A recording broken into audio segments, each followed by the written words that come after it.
Disassemble and service the turbocharger every 4,800 hours. Prepare these replacement parts before servicing.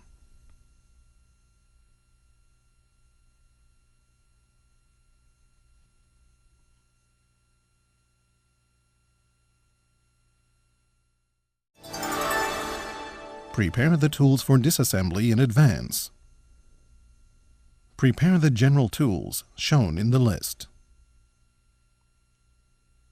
Prepare these accessory tools for the turbocharger.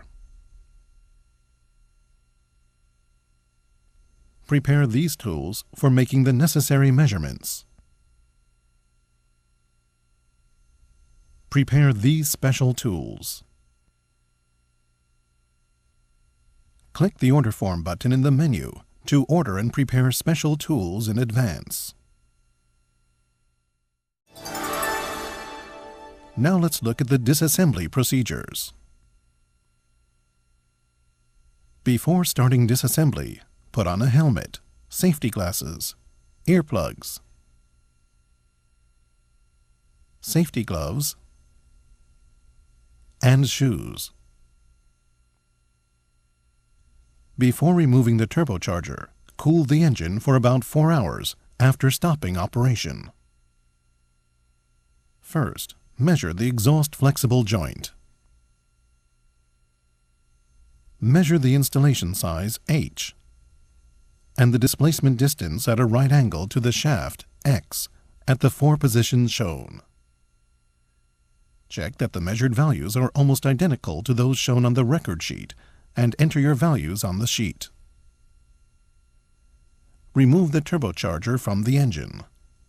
The cover is best removed too, to make it easier to remove the turbocharger. Remove the bolt at the exhaust inlet, the bolt at the exhaust outlet, and the installation foot bolt. In the case of the RH133, remove the blower casing set bolt. The joint bolts of the turbocharger and the exhaust output pipe should not be loosened yet. Install the lifting fixture and remove the turbocharger. Lift with care. Now let's look at how to disassemble the turbocharger. The installation angle of the turbocharger casing depends on the engine assembly. Mark the alignment position for the compressor and turbine casings before starting disassembly.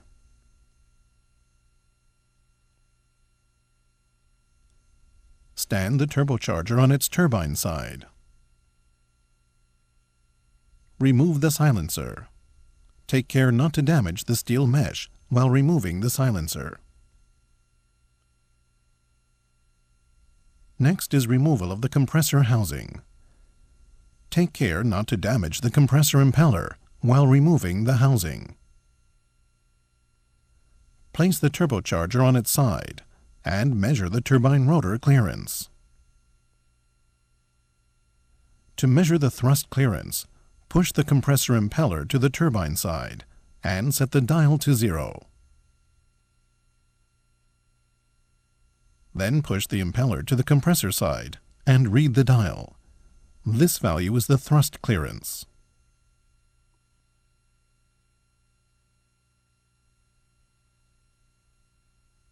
To measure the radial clearance, set the dial to 0 at the end of the compressor impeller.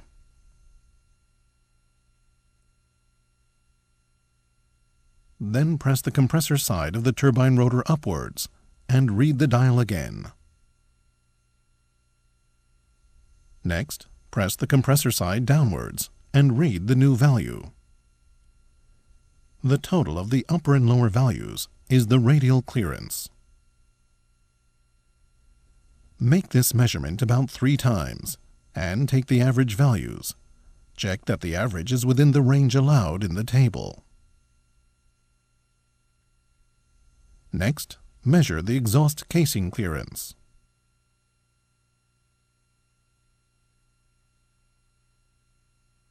Measure the clearance at 4 positions and check that the measured values exceed the values listed in the table. If the clearance is smaller, the turbine wheel will come in contact with the casing. After measurement, enter the results on the record sheet. In the case of inspections every 2400 hours, an overhaul is needed if any of the 4 measured clearances fails to correspond to the listed clearance. Click Disassembly 2. If all values are within the allowable range, click Assembly 2. Install the turbine rotor fastening tool onto the gas outlet flange of the turbine housing. For more convenient reassembly of the compressor impeller, mark the alignment position on the threads and nut. Remove the shaft end nut. This has a left-hand thread, so turn it clockwise for removal. Pull out the compressor impeller. If it is hard to remove, heat the impeller with a dryer or other device before removal. Do not knock the shaft end with a hammer or other tool. After making an alignment mark, remove the hexagonal bolts fastening the sealing plate. Use the 2 bolts just removed as puller bolts to remove the sealing plate and oil thrower together. Remove the anti-side thrust collar. Use the 2 hexagonal bolts which fasten the sealing plate as puller bolts to remove the thrust bearing. Remove the distance piece. Remove the direct side thrust collar. Remove the O-ring. Next is removal of the turbine housing. First, remove the hexagonal bolts. Apply penetrant to the spigot joint of the turbine housing. A bolt interferes at the base of the installation foot. Turn the housing to remove it. These bolts are heat resistant. Separate them from the others. Place the turbocharger upside down to remove the turbine housing. Place the turbocharger on a proper mount so that the end of the rotor shaft does not strike the top of the table. Put a wire through the turbine rotor fastener and remove the turbine housing with a crane. If it is hard to remove, knock around the perimeter of the housing lightly with a plastic hammer. Take care not to damage the turbine wheel.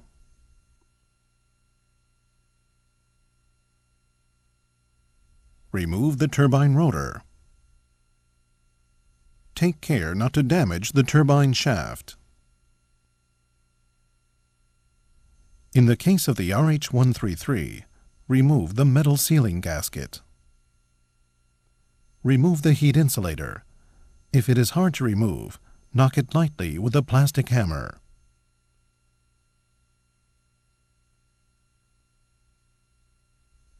Now remove the turbine side seal ring from the turbine rotor with the seal ring pliers.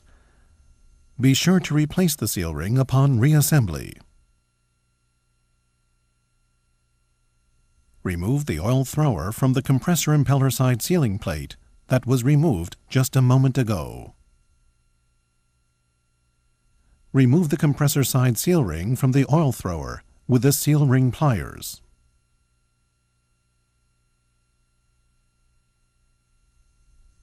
Next is disassembly of the bearing. First, the turbine side. Remove the snap ring with the snap ring pliers. Remove the floating bearing.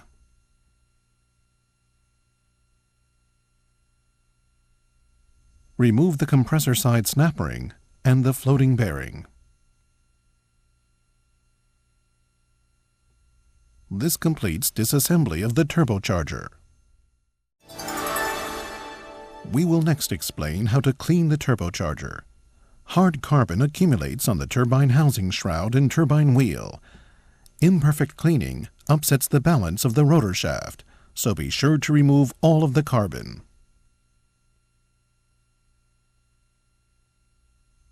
Use the powerful Curry Pearl YF2 cleaning agent for the turbocharger. Curry Pearl consists of 2 agents, A and B. read the instructions printed on the package before using the curry pearl. Put water into the containers and prepare 20% solutions of agents A and B. Stir them well. Apply grease to the bearing and seal ring in advance to prevent rusting.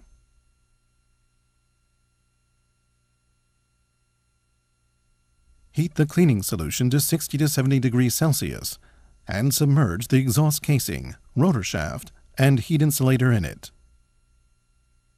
Submerge the parts for more than 4 hours.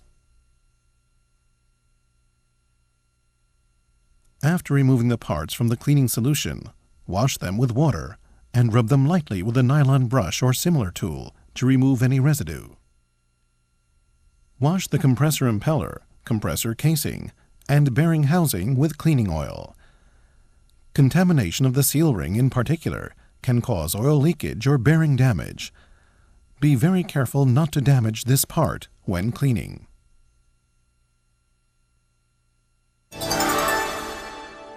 After cleaning, check the cleaned items carefully.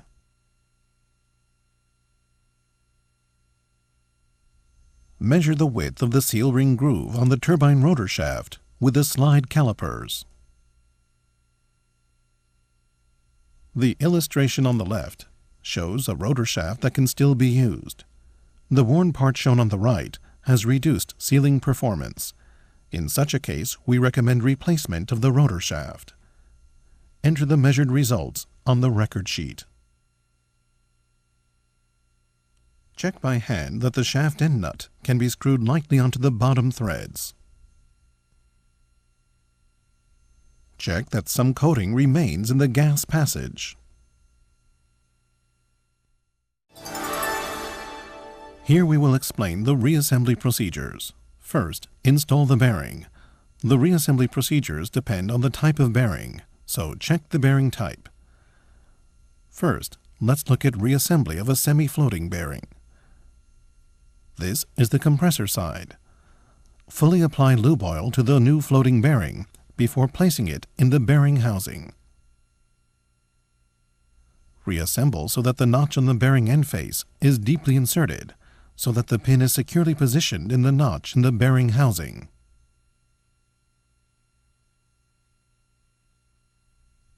Install the snap ring onto the bearing housing with the snap ring pliers.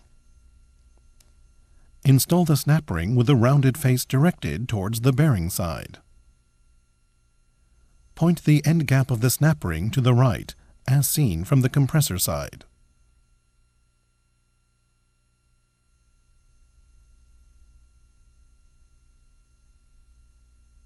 Install the bearing on the turbine side in the same way.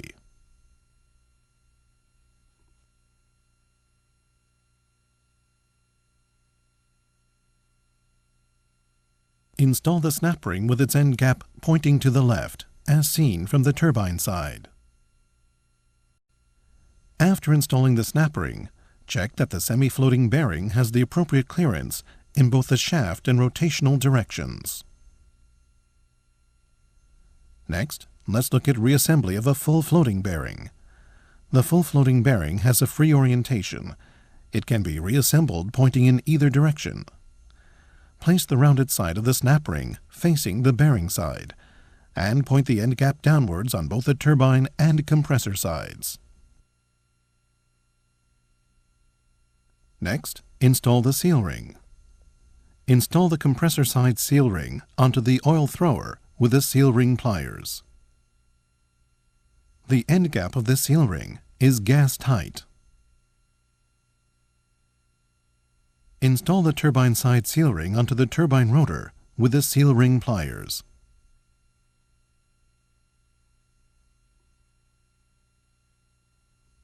The end gap of this seal ring is straight. Straight seal rings are used interchangeably for both sides on all models except the RH133. Prepare the bearing housing for the next assembly step. Place the turbocharger on its compressor side on an appropriate block so that the rotor shaft end does not come in contact with the top of the table. Install the heat insulator onto the bearing housing. Now let's look at installation of the turbine rotor shaft. Apply lube oil to the journal of the turbine rotor shaft before reassembly.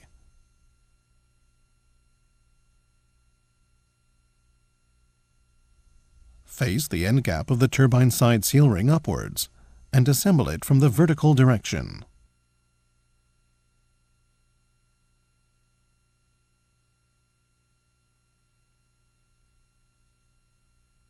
In the case of the RH133, install the metal sealing gasket between the heat insulator and turbine housing. Now install the turbine housing. Take care not to damage the turbine wheel. Install the turbine side stop plate and heat-resistant hexagonal bolts that were kept apart during disassembly. Apply seizure prevention agent to the bolts. Turn the turbocharger upside down. Install the turbine housing on the bearing housing, referring to the marks made during disassembly. Apply lube oil to the direct side thrust collar, then insert it onto the turbine rotor. Apply lube oil to the thrust bearing, then install it so it is aligned with the parallel pins. Check that the installation mark for the thrust bearing is at the top. Take care that it is not skewed after installation, or it might block the oil gallery. Apply lube oil to the distance piece and insert it. Apply lube oil to the anti-side thrust collar and insert it.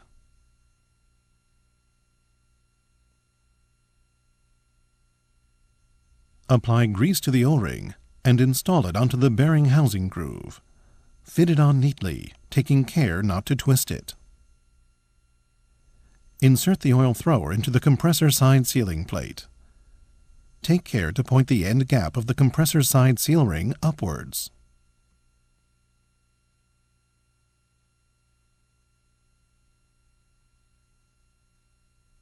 Match the sealing plate with the oil thrower to the alignment mark and install it in the bearing housing. Check the orientation of the punched arrow mark.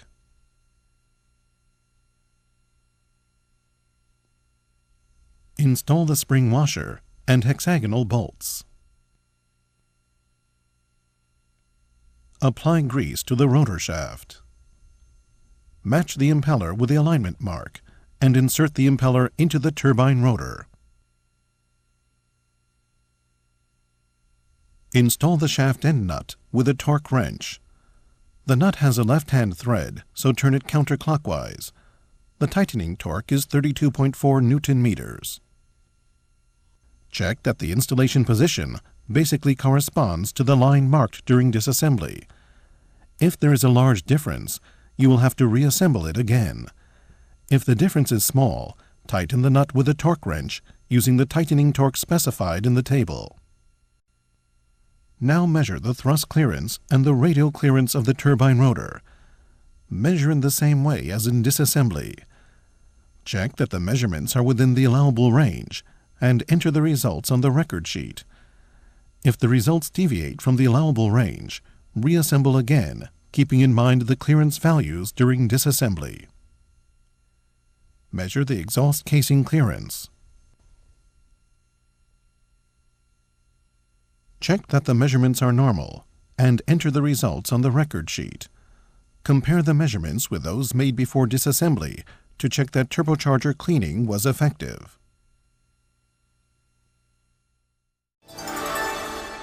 Next is installation of the compressor housing. First, insert the O-ring between the bearing housing and compressor housing. Apply grease to the O-ring before inserting it. When installing the compressor housing, take care not to damage the compressor impeller. Align using the marks made before disassembly. Install the washers and the hexagonal bolts. Install the silencer. Turn the turbine wheel by hand to check that it turns lightly without any hitches or contact noise. That completes reassembly of the turbocharger. Next is installation of the turbocharger onto the engine. Set 2 new O-rings and 1 V-ring in the correct positions.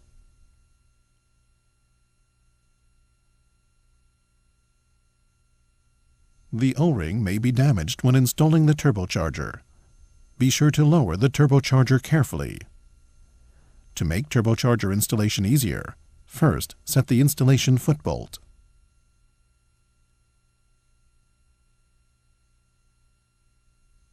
Don't forget to install the set bolt.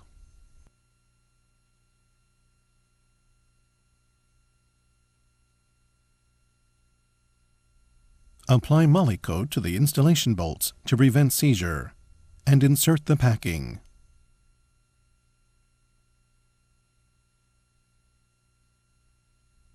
Then tighten the bolts. Check the flexible joint dimensions. Compare the measurements with those made before this inspection, and check that the values are almost identical. Enter the results on the record sheet. Test operate the engine and check that there is no air leakage, oil leakage, or abnormal sound. If everything is normal, install the cover. This completes disassembly servicing of the turbocharger.